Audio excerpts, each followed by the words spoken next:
si bai ule class 12 maths kan zir do na differential calculus poi mo lutuk mai kan endo ni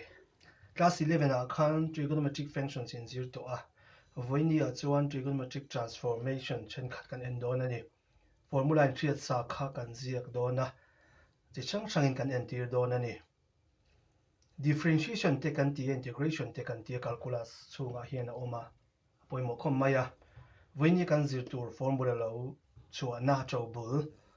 heng ho hi poi mo maya voi tam tak kan apply do na nakina kan so huna voi za tam tak kan mang do na ni he kan hriat chian chuan calculus kan thiam don ti na lo ni a uluk deuhin kan en don nia in trigonometric function kan ti te trigo shim shim mi thil har ani lawa upur lowin anila an thiam mai don ni formula kan thiam chian chuan adang hi chu har to lo ani then number 1 plus cos 2x equal to 2 cos square x ti hi class 11 a khan half angle ti ate kan zira in la hria mo in poni se hi engtin nge lo chhuat ti kha poi mo a kan en lokanga tin by heart ta chin chi shim chim tur ani a hei po hi he formula tang hian formula chi sang modified formula tam tak kan ziak thei bok ti khalo hreta ila 1 plus cos 2x hi 2 cos square x engtin nge lo ni mai ti hi kan hria du takin kan han en masalok do ne ta hian ziak ta ila tha ome he cos 2x ti hi in hmunga cos 2x hi kan ziak chhin anga ta hian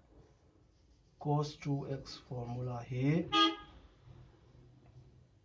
en ziak mai la hnuai a ha cos square x minus sin square x ani ta ni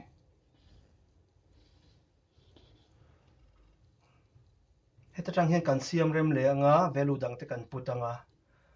hemi equation hi kan lo mu thei do ani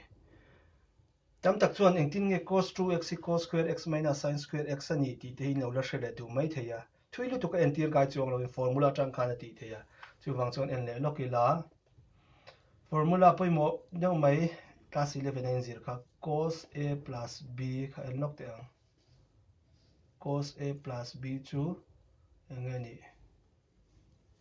cos a into cos b minus sin a into sin b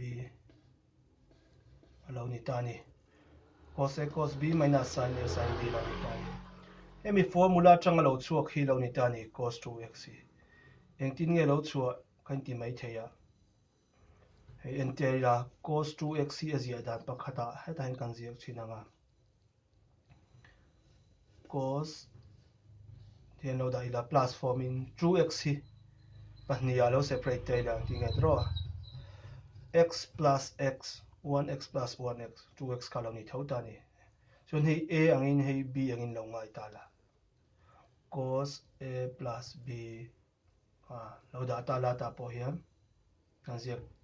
le chinanga chian zo na cos x plus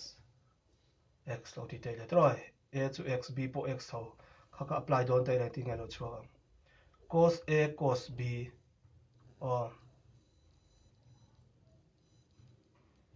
he ta hian ziak mai la cheng zawk nga te ro ti hian a ya hian b x b ya x da zelang cos x ani mai ni chu a kha x b po x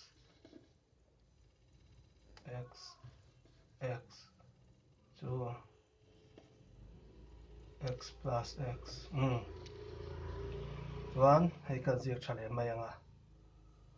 cos a plus b mang khan lo kala x plus x chu cos 2x chu bracket chu ngo zelo po han thei don to cos 2x chu value tor kha cos x into cos x cos square x sin x le sin x po sin square x lo chuak mai ni cos 2x and cos square x minus sin square x alo luk ta ni chuan formula number 1 a hian cos tramin engkim om vek ti kan thria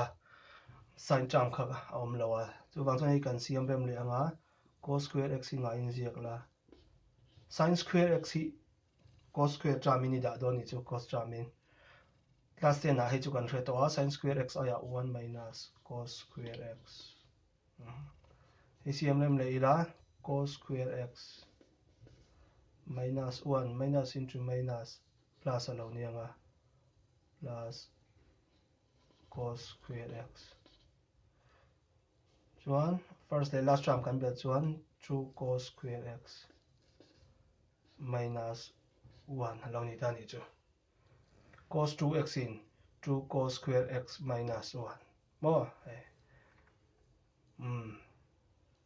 anh karami ho hi kan rapaga chiang zawk nan cos 2x in 2 cos square x minus 1 atlo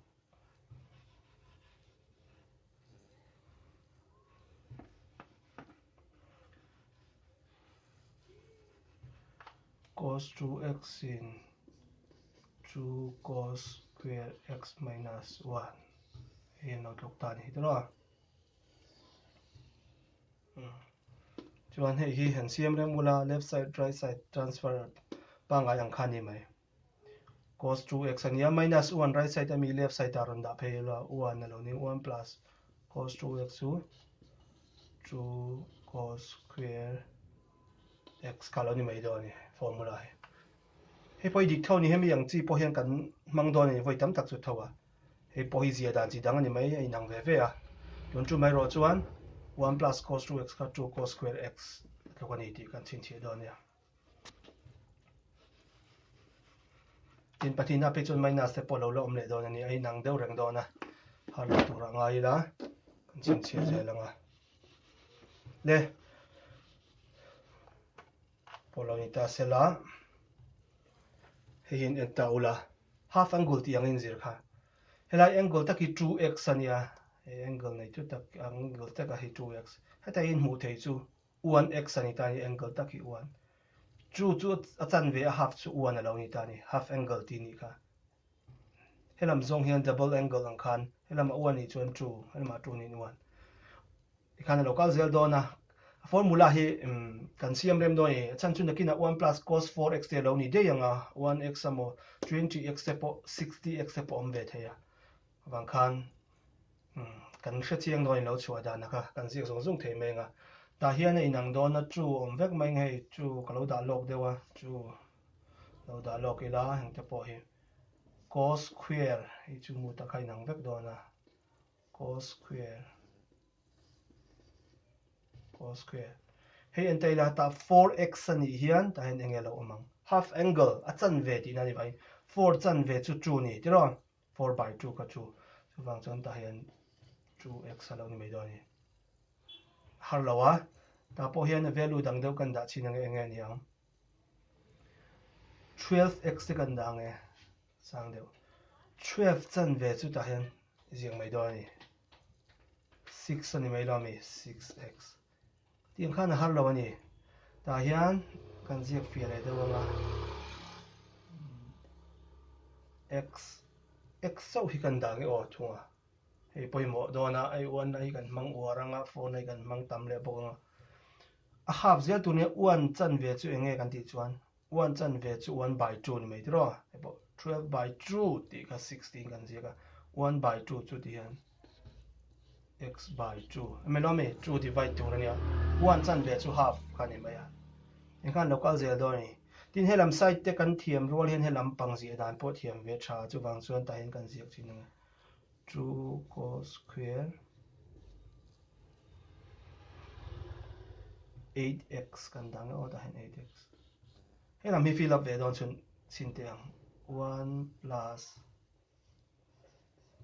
cos engzang nge yang ta hian x oma half angle kan ti kha kan ril ruwa kan vong reng nga maro chu a om na hmuna zir khan double angle ang te pona kal thei ni hei lama 6 ani chuan lama 12 dei ni tiang khan hriat ve tur ani a hi 8 ani ta hian enge om don a half 4 nge a double 16 ti ka poimo ni mo helam sai ta hi chuan tam zawk tur ani tro square bula om zawk zel hi tlem zawk zel ang square bula hian 8 ania hei square bula ta po 6 ania square bul lo zawk a 12 square bula mi tle a tlem zawk don chuan helam mi tam zawk anga ya tam don chuan na let ni 8 2s are 16 cos 16x ani mai tiang khan helama 10 ani chuan helama 20 helama 14 chuan helama 20 atiang te khani mai nekina 32x 64x te pol om do nia chu wang chuan in thiam chiang tur ani ka kal dan chu ni mai notation x kan mang wara a te por an ni the du du ron da theia ka chu man ve ka ka alo kal dan ni hei poi mo do nu tu kan mang mun do ne me ma chu wang so in thiam do ni on chuan number 2 kal le ila kan edit mai do ne ti hian all sum zong in ta hen minus da ve le hang minus alo ni hian enge ni don cos square a ya hian sin square alo om ve thungang alo chua da na kha in du chuan azia le thei thawa har lawa du le toi te in han an tir le la lo chua da na kha mo ela hen ziak mai la thaw me a cos 2x formula kha cos a plus b chang lo chu cos square x minus sin square x ti khen na khalenga in terms of sin ni da ve thung do ni da jo nei sin khai ti bo du lawa cos square x aya 1 minus sin square x alo nianga henga in hemi hi lo lak le chuan enge lo chuak mai don direct mai la 1 minus 2 sin square x alo mai don ni cos 2x chu 1 minus 2 sin square x ini chuan hei hi lama minus om zawk bok si han siam kual deuh lek la se thei thawng a 2 sin square x plus alo ni don chuan 1 minus cos 2x le chu no chui to mai don ni 1 minus cos 2x in 2 sin square x alo tluka hei kan lo nei ta ni chu ole khalai ka chu rei tak en man lawa ponita sela na chin nen khana in hang le don ani maya ta hian plus a hian minus kan da ve ka nga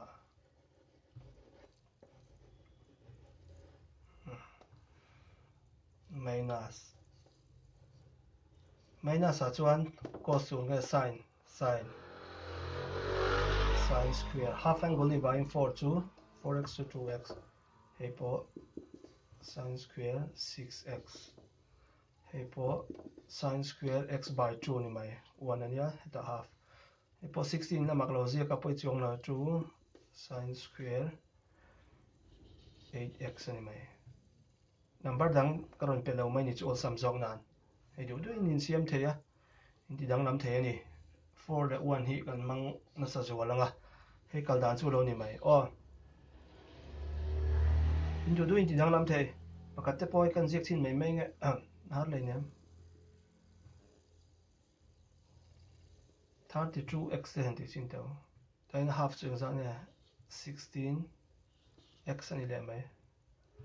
tiang zel khan ni mai in chin chia tur poi mo zawk chu ta minus ani khan hei ta hian sin square plus ani in cos square ti ka heta hen kan lo ziak le he chin chia dan all sum deuh kan hril chawnga khoya zawk nge cos square khoya zawk nge sin square ti ka chin chia thei dan tur chu plus ani hian hei cos ani cos ani plus ni anga lo ngai te lo positive soina cos ani idianga cos ve ki da mai don he yes cos itianga cos square da helai en le ta la cos ti nya ni minus su negative soina cos ni lo zawk ting point chin che cos ni lo zawk chu sin mo cos ni lo zawk chu sin cos is tianga no is tianga minus sin zawk lo mi tianga sin ani mai minus a chuan ama cos vek ni lo sin plus a chuan ama cos vek yes cos square x tiang khan ni mai kal dan chu khalo ni a formula kan nei ta tu na hian differentiation bakhat kan chok lok do ani toi ten ya minin ni khata kan zonga differentiation cho da na hi tlang pui khain man tonga 11 a khan tam tak chuan en chin tai la Samsung in siang mai ang ti hian example po ni ngala solution problem chona ni ngal boka d by dx of thui deuh hlakin kan ziak anga chan chu exam na po chuak thei ngal dawna he kan da china sin inverse root 1 minus cos 2x by 2 anh thì đâu chọc đòn tay đã in cho thin da khan y equal to ti tin da thinin ang reng thawa tu na chuan y ang khan kan ziak lawanga ti hian en mai tai la o y ang point ziak la poi le them tero y ang kan ziak nga question an do hian kan ziak thin na kan chaw khan y lo ni ta sela hei differentiate turin alarem thap lo ni kan siama arrangement kan siam phot lo chuan chaw kha har dona he boy noi mai dona chuan formula kha transformation formula kha kan zu apply mai don mi kan zuk ziak lo tanga hei ta hian ziak tel lo mai ila lu chuan bracket positive theia sin inverse hei bracket chunga mi in n hian numerator mi hi in ru hei chu formula lo ni ti khen the thei ngal ani 1 minus cos x chu voi tam tak kan man dona wa kha chuan in slow theta formula he ta 1 minus cos x om hi tro chu lo nia cos square nge sin square ti kha ka sai to ka cos ani minus ani chuan cos ni lo zawk sin square tin hei true x ania half angle nei doni square bul kha tlem zawk zel tur ni hei true lo ni chuan ta hian a chan ve chu half 1 lo ni mai 2 chan ve chu 1 1x x kan ti kha lo ni mai ta hian 8 ani chuan ta 4 ka ti kha formula mi kha ni mai a chuan chu le chui kat theia tin square root le square in kat thei ti hre boka kan ngela om sin inverse chunga sin x om to ni tin sin le a inverse kha chu a in kat thei ti khe hre to a lo in kat anga tia zia lan kher khanga lo ni kat na kha den na zawk ang x kha lo ni ta mai ni chu y in x lo tluk ta ni y in x lo tluk ta a hei differentiate to mai do ni har don lawa eting en yang le therefore yanga dy by dx kan ti thin lo mi he chu in la hriat kha differentiation ti dana kha chu kan zir tum ber nei lo voina chu differentiation of x chu again kan che to a he ta hian kan ziak boka 2x differentiate to 2 1x 1 ani mai ani chuin thiam ve karing x square differentiate power mangin ani kha 2x lo ni kha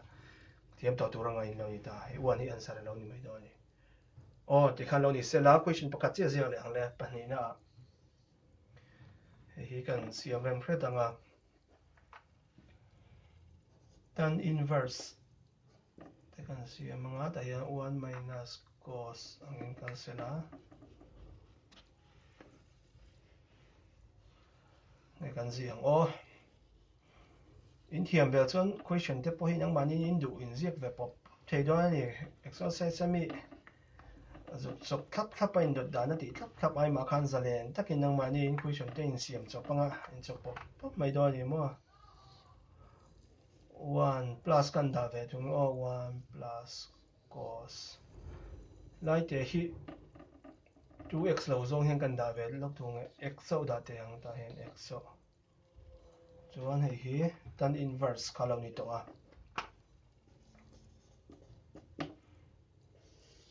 in en wang hian formula om ti kheril ro metro formula man lawa transformation formula man lawa direct ya differentiation har ru to kang 1 minus cos x so iril ro true kha om ti ria sin square nge cos square ti le ta ni ase ka kha chin che mai tur kan ti minus ani chuan ama cos ni lo zawk sin square tin he hi 1 ani ta hen ngam tu true nge half ti kha poimo square bula chuan tlem zawk zel ka ti kha 1 ani chuan 1 chan ve chu half chu x by 2 ti maya tin an hoya hian formula mi ve kani kha 2 ti anga plus alo ni chuan cos square hei po 1x ani chuan ta chuan half angle x by 2 2 le 2 kat mai tur ani tro tin square le ta square le root hin kat vek theia lam tu chu tan inverse nge om don sin x by 2 by cos x by 2 chi om to ni angle hin ang nga chu bang chuan sin by cos chu tan alo ni ta tan theta ti ang khan ni me sin by cos tan theta ti ang tan x by 2 tan inverse tan hi alo in kat thei le che do na in katanga x by 2 chuan hei hi y left side khala ni char kan la differentiate mi alawa kan la arrange so ni chu ase differentiation hei toi to do na d by dx of y in kan soi theia dy by dx ponia x by 2 differentiate chu hera hen ka zia ka hai har lo tiro hai lai 1 by 2 ni mai a chu dang mani homework ani ya in lo thiam lo ni point differentiate dang ka in lo en non le theia har lo x by 3 ni chuan 1 by 3 ni mai 2x in chuan 2 8x in chuan 8 tin power differentiation po har lo kha ti dan chu lo ni mai ti khana dang tam tak te pola ti thei don ani ka formula pahnih 1 plus cos 2x atanga formula tam tak sang chuang lo chuak thei te 1 minus cos 2x atanga engemaw zat lo chuak thei te ka kan chian chuan in manganga differentiation and integration symbol te por la ron omanga in mang zel mai don ani ikan har lo tur ngai la next rem chang om chuan kan chun zom le don nia ole du tok photi lo in chu kan video te po stand lo chi son do le kan hi ole kan du tok phot don nia